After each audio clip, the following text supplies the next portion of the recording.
आज का जो अपना टॉपिक है परागण, तो आज अपन परागण पर बातें करेंगे। तो देखिए, सबसे पहले पॉलिनेशन होता है क्या, परागण होता क्या, इसकी बातें करते हैं।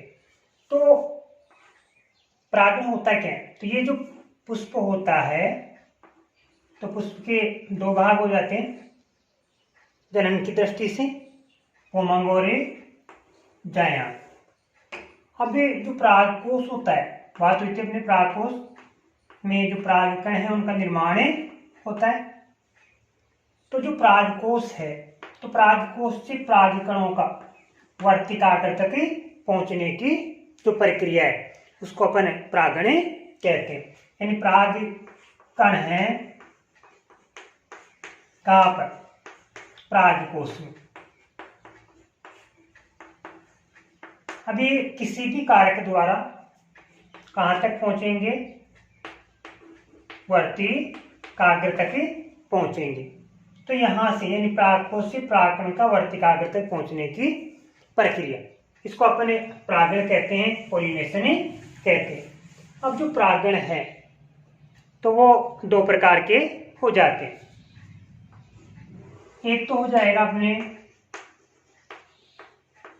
स्वपरागण, सेल्फ पॉलिनेशन, और जो दूसरा है वो हो जाएगा परपरागण, क्रॉस पॉलिनेशन। तो परागण मेनली दो प्रकार का हो गया, स्वपरागण और परपरागण। पहले बात करते हैं अपने स्वपरागण क्या होता है, सेल्फ पॉलिनेशन क्या होता है।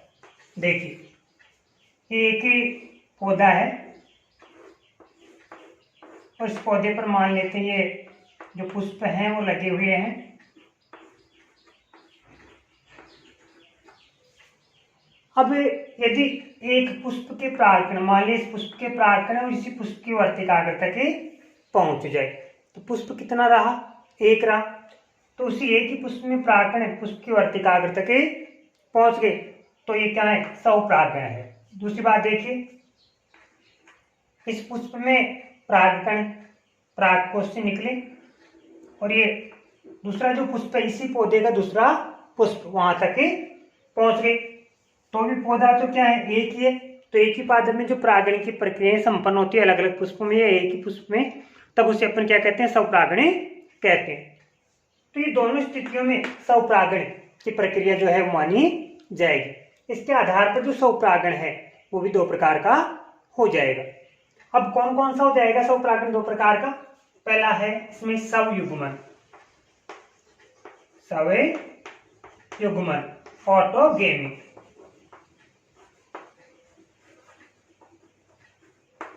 अब ये जो स्वयुग्मन है, ऑटोगेमी है, उसमें होने क्या क्रिया होती है, फ्लावर इसमें एक ही रहता है, एक ही पुष्प रहेगा। इस एक ही पुष्प में जो परागकोश है उससे परागकण निकलेंगे और उसी पुष्प की वर्तिकाग्र तक पहुंचे जाएंगे, तो इसे अपन स्वयुग्मन कहेंगे। जो ऐसी प्रक्रिया है वो मटर में संपन्न होती है, क्योंकि जो मटर का पुष्प है वो तितलियाकार होता है और जो ध्वजक है वो पुंमंग और जायन दोनों को क्या करते हैं, ढके हुए रखता है। ढके हुए रखने के कारण जो परागकण है उसी पुष्प की वर्तिकाग्र तक पहुंचे पाते, इसलिए अपन इसको क्या कहेंगे, स्वयुग्मन कहेंगे। चलिए दूसरी बात करते हैं अपन सजात पुष्पी परागण। सजात पुष्पी परागण, देखिए सजात पुष्पी परागण क्या होता है, तो से प्लस जात, से मानी समान और जात मानी उत्पत्ति। तो जो पुष्प के परागकण हैं वो एक ही पौधे के होंगे और जो वर्तिकाग्र है वो भी एक ही पौधे की होगी। तो इसमें क्या होगा, देखिए ये एक पौधा है और ये अपन जो पौधा बना रहे हैं ये मक्के का पौधा है। तो मक्का में जो छिमड़ा होता है, जो नर पुष्प होते हैं वो तो लगते हैं शीर्ष पर, और जो मादा पुष्प होते हैं वो लगते हैं पराणे कक्ष में। तो यहाँ पौधा एक ही है, लेकिन पुष्प एकलिंगी है, पौधा उभयलिंगी है, पुष्प एकलिंगी है। नर पुष्प कहाँ लगे? शीर्ष पर लगे। मादा पुष्प हैं, जिन्हें अपन भुट्टा कहते हैं, कहाँ लगते हैं? पर्णकक्ष में लगते हैं। अब देखिए, इस पुष्प से परागकण निकलेंगे और इस पुष्प की वर्तिकाग्र तक पहुंचे जाएंगे। पौधा एक ही है, लेकिन पुष्प जो है वो अलग अलग है। तो एक ही पौधे के अलग अलग पुष्पों के बीच यदि परागण की क्रिया संपन्न हो तो फिर उसे अपन क्या कह देंगे? सजात पुष्प परागण कह देंगे। ऐसा पाया जाता है अपने जो मक्का है, ककड़ी है, इन पादपों में। चलिए, ये तो बस अपने स्वपरागण की बात। अब बात करते हैं कि स्वपरागण की क्रिया संपन्न होने के लिए कुछ अनुकूलनों की आवश्यकता होती है पादपों में। तो कौन कौन से जो अनुकूलन है वो पादपों में होने चाहिए? सबसे पहला जो अनुकूलन है वो होता है उभयलिंगता। उभयलिंगता, बाइसेक्सुअलिटी। देखिए, उभयलिंगता से मतलब है कि एक ही पुष्प में उमंग तथा जायांग दोनों की उपस्थिति उभयलिंगता कहलाती है। तो ऐसे पुष्प जिसमें पुमंग भी पाया जाएगा और जायांग भी पाया जाएगा, तो वो पुष्प क्या करेंगे? स्वपरागण की प्रक्रिया संपन्न करेंगे। यदि एक लिंगी पुष्प है तो उनमें स्वपरागण होने की संभावना नहीं रहती, शून्य हो जाएगी। चलिए, उदाहरण की बात करें अपन, उभयलिंगी जो पुष्प है वो मटर है। चलिए, नेक्स्ट बात करते हैं अपन। सेकेंड जो अनुकूलन है वो है समकाल परिपक्वता। समकाल परिपक्वता, होमोगेमी। समकाल परिपक्वता से तात्पर्य होता है कि जो नर और मादा युग्मकों का जो निर्माण है वो एक साथ हो, एक ही समय हो, ताकि जो निषेचन की प्रक्रिया है वो आसानी से संपन्न हो सके इनके बीच में। तो ये जो समकाल परिपक्वता है वो स्वपरागण के लिए क्या है? आवश्यक है। तो समकाल परिपक्वता जो सदाबहार के पौधे हैं, गुलाबबास के पौधे हैं, इनमें पाई जाती है। चलिए, नेक्स्ट बात करते हैं तीसरी विशेषता जिससे पौधों में स्वपरागण होगा, और वो है अन्य उन्मिल्य पुष्प। इन पुष्पों में अनुन्मिल्यता होनी चाहिए था। अनुन्मिल्यता से तात्पर्य है कि ऐसे पुष्प जो कभी खिलते नहीं है। जब पुष्प खिलेगा नहीं तो जायांग और जो पुमंग है वो पुष्प के अंदर ही रहेगा, तो बाहर से परागण आने की कोई संभावना नहीं रहती। जब बाहर से कोई परागकण नहीं आएगा तो परागण की क्रिया में उसी के जो परागकण है वो क्या करेंगे? भाग लेंगे। इसका जो उदाहरण है वो जाएगा वायोला और कनकोवा। अब कनकोवा में तो दोनों प्रकार के पुष्प बनते हैं, उन्मिल्य भी और अनुन्मिल्य भी। तो ये परपरागण में भी आ जाएगा उदाहरण के रूप में, और स्वपरागण में भी आ जाएगा। चलिए, अब बात करते हैं अपन कि परपरागण क्या होता है। दूसरा प्रकार था अपने परपरागण, क्रॉस पोलिनेशन। क्या होता है क्रॉस पोलिनेशन? समझने की बात है कि ये कि जो पौधा है इस पर ये फ्लावर लगे हुए हैं, इसी जाति का दूसरा पौधा है, इस पर भी ये फ्लावर लगे हुए हैं। अब होगा क्या? एक पौधे के जो पुष्प है उसके परागकोश से परागकण निकलेंगे और दूसरे पौधे के जो पुष्प हैं उसकी वर्तिकाग्र तक पहुंच जाए, तो ये क्रिया परपरागण कहलाएगी। क्या कहलाएगी? परपरागण।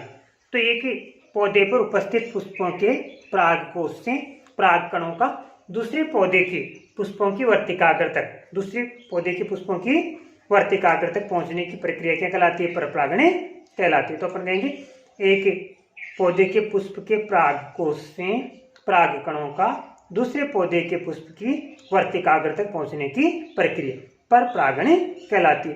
देखिए, यहाँ पर का मतलब होता है पराय। तो एक पौधे के परागकण दूसरे पौधे प्राय पौधे के वर्तिकाग्र तक क्या करेंगे, पहुंचेंगे। अब जिस प्रकार से अपने स्वपरागण के अनुकूलन पढ़े, उसी प्रकार से देखना है अपने को परपरागण के लिए अनुकूलन। देखिए पहली बात करते हैं अपन, पहला कि स्वबंध्यता होनी चाहिए, स्वबंध्यता। अब सबसे पहले बात करें सेल्फ स्टेरिलिटी है क्या, स्वबंध्यता है क्या।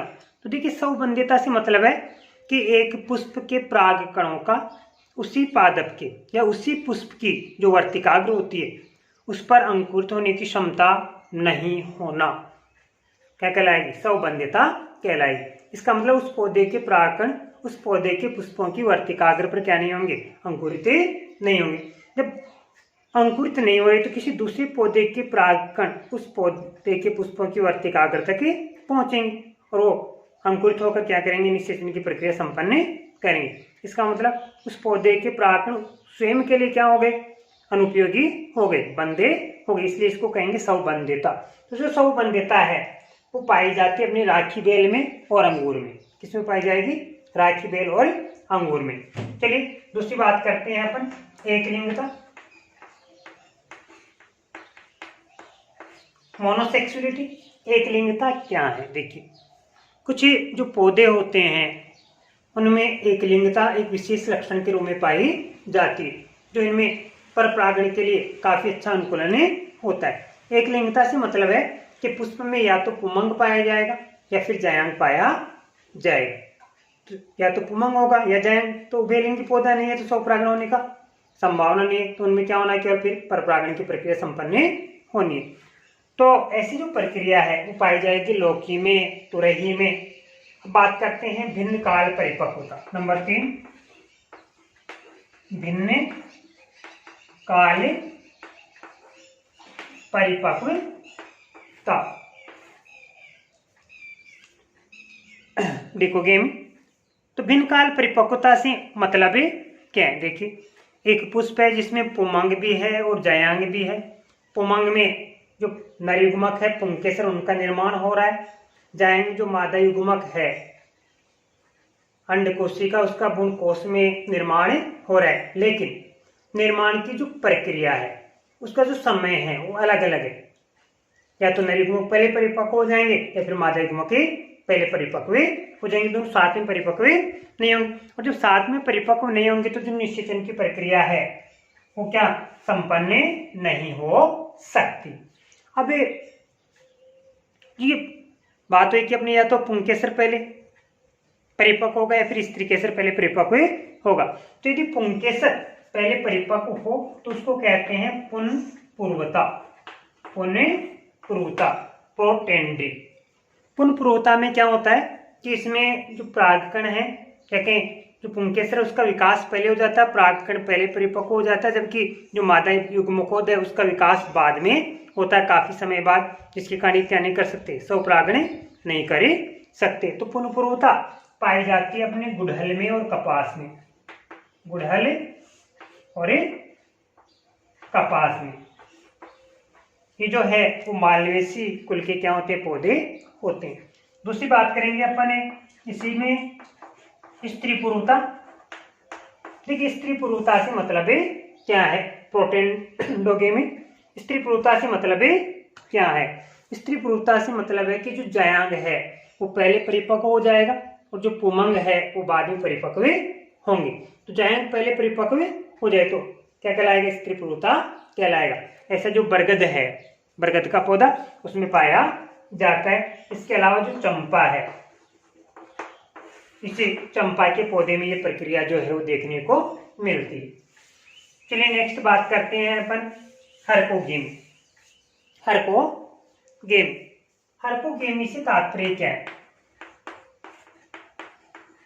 देखिए हरकोगेमी क्या है, पौधे की जो परागकोश है या अपन कहें पुंकेसर है और जो स्त्री केसर कहें या जो वर्तिकाग्र कहें अपन, क्योंकि काम्यारा परागकोश और वर्तिकाग्र परागकोश कहाँ है, पुंकेसर में, इसलिए अपन पुंकेसर कह सकते हैं। वर्तिकाग्र कहाँ है, जाएंगे, इसलिए अपन जाएंगे कह सकते हैं। इन दोनों के बीच कोई संरचनात्मक अवरोध उत्पन्न हो जाए, जो पराग कणों को परागकोश से वर्तिकाग्र तक पहुंचने से रोके। तो इस संरचनात्मक प्रतिरोध को ही अपन क्या कहते हैं, हर्कोगेमी कहते हैं। तो पादपों में उत्पन्न ऐसा संरचनात्मक प्रतिरोध जो परागकोश से परागकणों को वर्तिकाग्र तक पहुंचने से रोकता है, क्या कहलाती है, हर्कोगेमी कहलाती है। ऐसी पाई जाती है कलिहारी में। एग्जाम्पल हो जाएगा कलिहारी। इसके बाद नेक्स्ट बात करते हैं अपन विषम वर्तिकातु की। विषम वर्तिकातु क्या है, देखिए विषम वर्तिकातु से मतलब क्या होता है, हेटेरोस्टाइली होती क्या वास्तव में। तो देखिए दो चीजें हैं कि एक तो जो वर्तिका है उसकी लंबाई और एक जो पूतंतु है उसकी लंबाई। मान लेते हैं जायांग है पुष्प का और ये इसके उमंग हो गए, ये दल हो गए और ये बाह्य दल हो गए। अब इस स्थिति में देखिए तो परागकोश है वो काफी दूर चले गए वर्तिकाग्र से। कारण क्या हो गया, पूतंतुओं की अत्यधिक लंबाई। और इसके बाद जो ये है पुष्प से बाहर की तरफ परागकोश जो है मुके हुए हैं, जिसके कारण यदि परागकोश फटेंगे भी तो अभी पुष्प के अंदर परागकण पहुंचे नहीं पाएंगे। दूसरी स्थिति क्या होती है कि जो पौधा है उसमें वर्तिका की लंबाई तो अत्यंत हो जाती, ये वर्तिका की लंबाई हो जाएगी। इसके बाद यहाँ पूतंतुओं की लंबाई काफी कम रह जाएगी। तो फिर यहाँ से परागकोश से इस वर्तिकाग्र तक परागकण पहुंचना काफी मुश्किल हो जाएगी। तो इन दोनों स्थितियों को अपन कहते हैं विषम वर्तिकातु, हेटेरोस्टाइल, और ये पाया जाता है प्रिमूला में। चलिए ये बात हुई अपने परागण के अनुकूलनों की, स्वपरागण के अनुकूलन और परपरागण के अनुकूलन। अब ये बात करेंगे अपन जो अनुकूलन के एजेंट्स हैं, अनुकूलन के जो कारक हैं जिनके आधार पर जो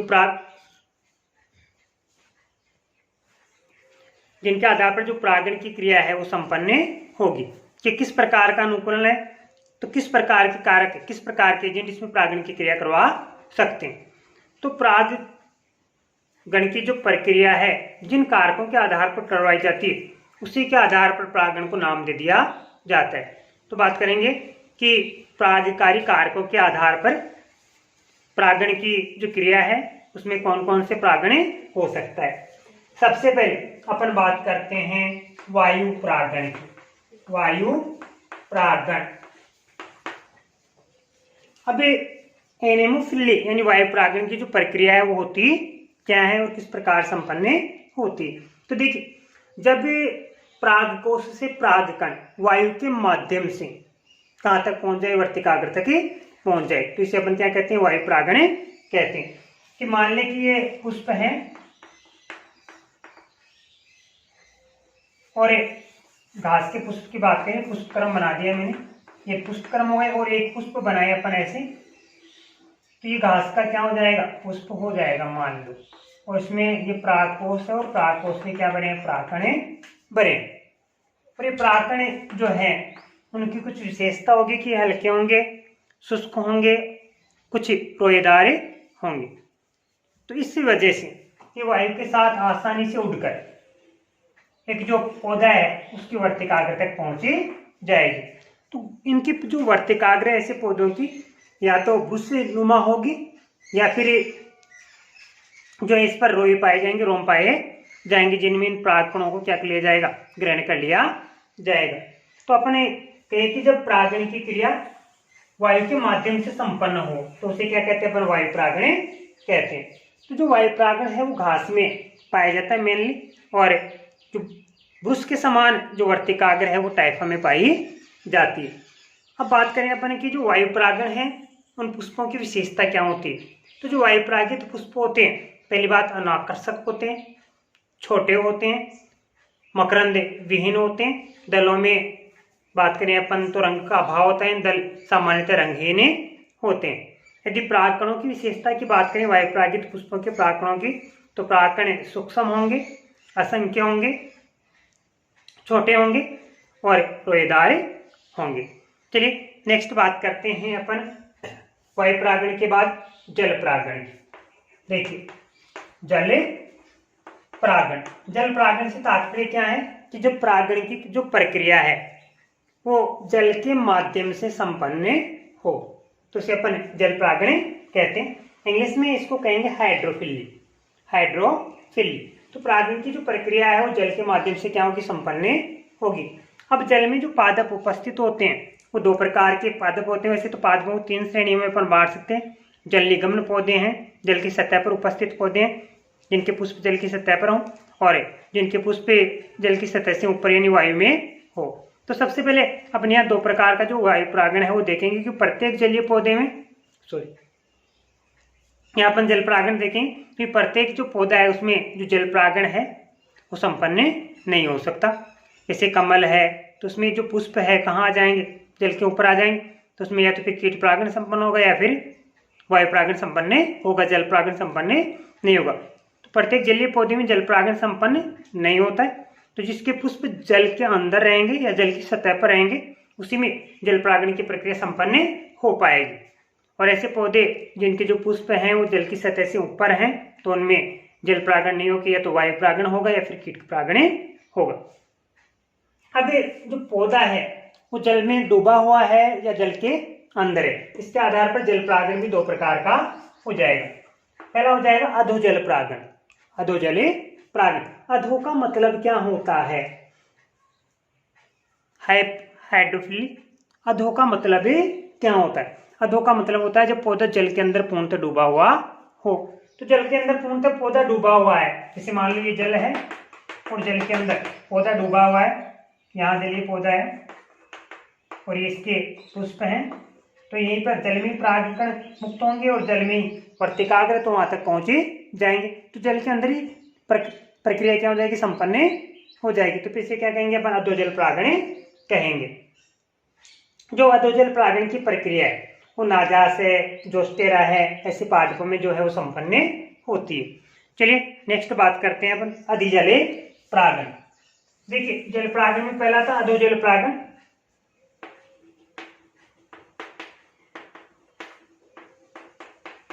प्रक्रिया कहां संपन्न हुई, जल के अंदर, जल के अंदर।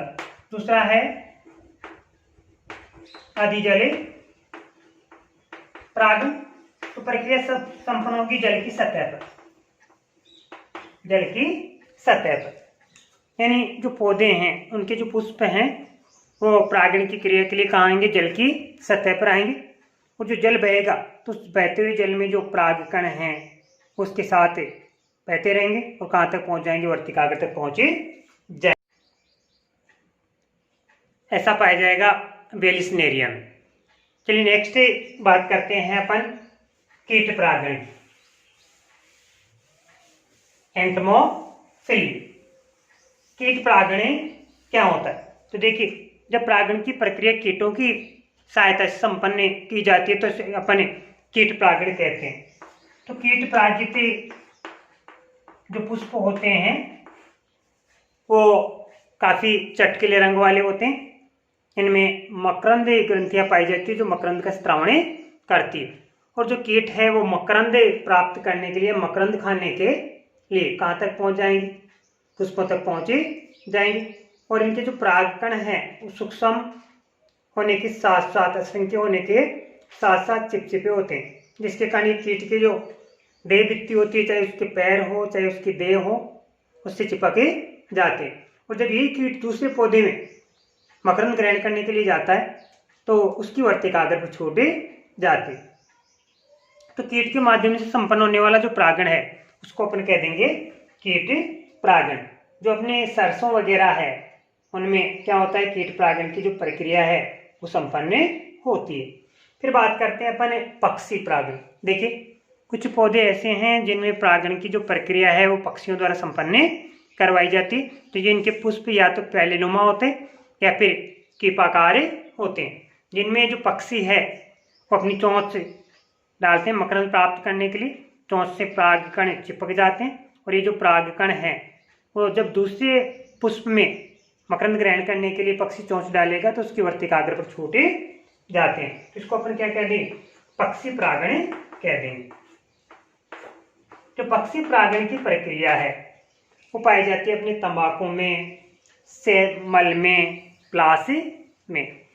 इसके बाद कुछ पौधे ऐसे हैं जिनमें चमगादड़ परागण भी होता है। वो पुष्प जो हैं वो रात्रिकालीन होते हैं, रात्रिकाल में खिलते हैं, दिन में बंद होते हैं और रात्रि के समय खिलते हैं। तो ऐसे पुष्पों में जो चमगादड़ है, चमगादड़ एक स्तनधारी है, उसके द्वारा भी जो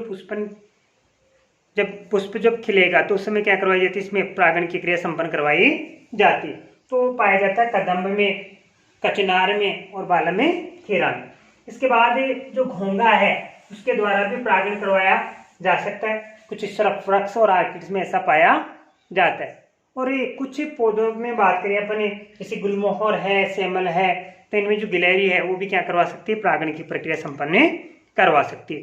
तो ये अपने परागण के प्रकार, परागण के अनुकूलन और परागण के कारकों के आधार पर जो है परागण को बताया गया है। यदि वीडियो अच्छा लगे लाइक करें और शेयर करें। यदि चैनल पर नए हैं तो चैनल को सब्सक्राइब जरूर कर लें।